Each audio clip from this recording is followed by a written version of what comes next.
Deixa eu explicar a cena. A propriedade da minha avó fica uns 3 quilômetros da estrada até a casa. Você entra pelo primeiro portão pela estrada, e sobe a estrada de barro pela montanha, e meio que dá a volta pelo lado dela até chegar no topo, uns 15 minutos dirigindo. No topo, é tudo cercado. Uma área grande, com um campo lá embaixo. O campo é cercado com uma cerca de madeira. A borda das árvores lá embaixo é muito densa, e cheia de mato. Na direita do campo tem um curral, e um celeiro muito velho. Mais em cima no campo tem uma área aberta onde a estrada passa, e uma fundação de tijolo onde meu avô estava começando a construir uma cabana. E também tem uma cabana bem acabadinha, com só um cômodo, e feita de madeira compensada ou algo assim. Tem uma janela na frente, virada pro topo da montanha, onde tinha uma leve área de floresta. Lá era o pico da montanha, e a cerca descia a colina até certo ponto, e lá a floresta ficava muito densa no fundo do campo, do outro lado.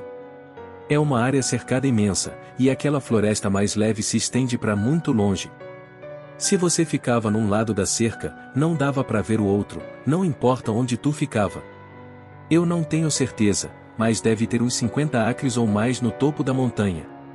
Eles deixavam as vacas na área de pastagem, que era grande, mas era cercada por árvores e pela cerca. As árvores faziam o formato da letra G, e o pequeno círculo dentro do G era meio que um buraco, que não dava para ver da estrada de barro. Agora que você tem uma ideia de como a área era, eu vou direto ao ponto. Meu avô morreu de câncer no pulmão. Minha avó, apesar de ser trabalhadeira, é bem pequena, e só consegue tomar conta do jardim dela. Então alguém tinha que alimentar as vacas e dar uma checada. Eu geralmente dirigia até lá depois do trabalho, dava uma olhada nelas, subia, pegava a comida do celeiro e dava para elas. Uma noite, eu saí do trabalho um pouco tarde, e estava ficando escuro, então eu subi direto na montanha. Quando eu cheguei no topo e abri o portão da área, eu ouvi uma vaca mugindo, muito alto. Eu não pensei muito sobre, já que elas costumavam fazer isso. Mas era muito alto, e soava meio estranho. Quando eu fui pro pasto, eu não vi as vacas em lugar nenhum. O que era estranho, porque elas geralmente vinham correndo quando me escutavam chegando. Eu coloquei a comida no lugar, e chamei, mas elas não vieram. Eu imaginei que elas estavam na área não visível do campo. Lembra, tem o formato de G. Mas mesmo assim tinha que checar. Eu fui pro carro e peguei uma lanterna, já que era um campo grande e estava escurecendo. Quando eu estava andando para onde eu achava que elas estavam, eu fiquei escutando aquele mugido de novo. Soava estranho e parecia estar vindo de diferentes direções. Mas aquilo não me impediu, já que eu tinha certeza que elas deviam estar naquela parte do campo.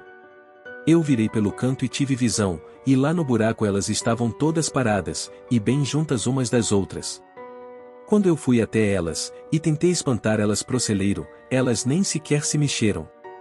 Foi aí que eu ouvi outro mugido vindo da floresta, no topo daquele buraco. Eu pensei que uma deve ter fugido da cerca, e estava estressada. Eu não estava assustado naquela hora, então decidi investigar e recuperar a vaca. Eu não fiz uma contagem porque não sabia direito quantas tinham. Então eu subi a colina para onde eu achei ter ouvido o mugido. Mas assim que cheguei no topo, eu ouvi de novo, agora vindo do outro lado do campo. Eu andei até lá, pulei a cerca, e apontei a lanterna pela floresta. Eu estava meio perturbado de estar na floresta no escuro, mas não assustado. Eu andei um pouco na mata, e eu vi a vaca, parada numa pequena clareira, de costas para mim.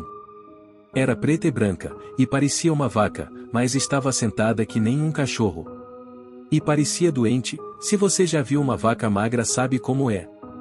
Eu pensei que ela devia ter machucado as pernas ou algo assim, então eu fui até lá, mas percebi algo quando me aproximei. Seus cascos não eram cascos. Ela tinha mãos nas pernas da frente, com longos e finos dedos, com unhas quebradiças nas pontas. Incapaz de explicar o que eu estava vendo, eu a chamei, nas esperanças de que era só o escuro mexendo comigo. Su, vem comer. Naquela hora, a uns 18 metros de mim, a coisa da clareira levantou com as pernas de trás, e se virou. Sua pele era branca e preta como de uma vaca, mas o corpo não era nada como o de uma. Aquilo era alto e magro, com um rosto liso, uma boca grande, e olhos afundados e escuros. Eu saí correndo da floresta, tropeçando e caindo em tudo. Meu coração estava batendo tão forte que não conseguia ouvir nada além dele. Quando cheguei na cerca, eu pulei direto, e corri pelo campo pro carro. Eu cheguei lá, tranquei as portas, virei a chave, e agarrei minha pistola .380 compacta do porta-luvas. Eu dei ré pela maior parte da estrada de barro, até chegar ao portão. Eu virei numa parte íngreme, quase virei, e agora estava virado pro portão. Eu saí de lá e fui rápido para abrir o portão. E na curta corrida de volta, de dentro da floresta, eu escutei um "Vem comer". Eu entrei no carro e fui voado pela montanha sem nem fechar o portão. Depois do que parecia uma eternidade, eu cheguei na casa da minha avó. Eu contei tudo para ela, e ela só ficou sentada lá, calmamente, e disse que parece um trapaceiro.